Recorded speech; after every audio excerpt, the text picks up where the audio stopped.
Lithuanian National Revival, alternatively Lithuanian National Awakening, was a period of the history of Lithuania in the 19th century, at the time when a major part of Lithuanian-inhabited areas belonged to the Russian Empire. It was expressed by the rise of self-determination of the Lithuanians that led to formation of the modern Lithuanian nation and culminated in the re-establishment of an independent Lithuanian state.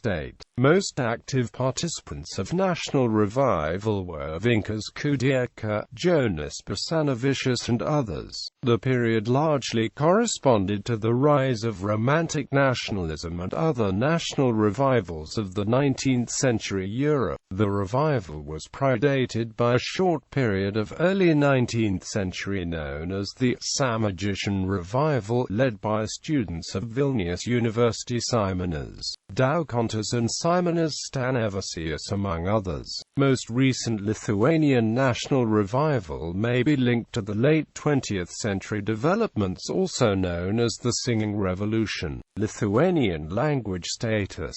Due to a long period of common Polish-Lithuanian statehood and nationality, and the Russian Empire's policy of Russification, many of the Lithuanian nobles in the 19th century had become Polonized, and the language was generally used only by the poor and by the middle classes. Some of the latter tended to use Polish as a status symbol for social advancement. Lithuanian was generally a spoken language and was not considered prestigious enough for written usage. It was, however, retained by some members of the minor nobility, especially in the Žemaitijs region. The language was not yet standardized. Its grammar varied greatly from region to region in form of Aukštaitijs and Samogitian dialects and their subdialects. There were even expectations that the Lithuanian language would become extinct, as the eastern territories within what is modern-day Lithuania and northwestern Belarus became increasingly Slavicized, and many people used Polish or Belarusian in their daily lives. At the beginning of the 19th century, use of the Lithuanian language was largely limited to Lithuanian rural areas. The only area where Lithuanian was considered suitable for literature was German-controlled Lithuania Minor in East Prussia. Even here, an influx of German immigrants threatened the native language and Prussian Lithuanian culture. Several factors contributed to its subsequent revival. The language drew attention from scholars of the emerging science of comparative linguistics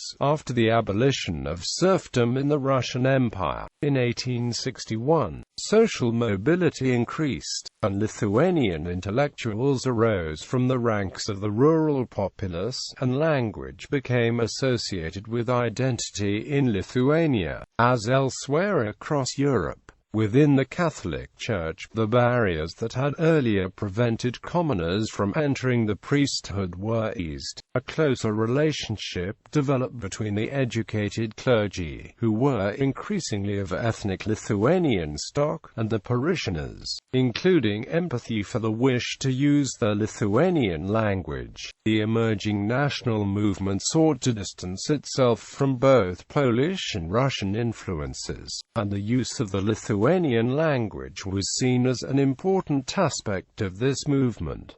Development of national ideas. The development of Lithuanian national culture and national identity was further burdened by the Lithuanian press ban, one of the repressive measures that followed the 1863 uprising.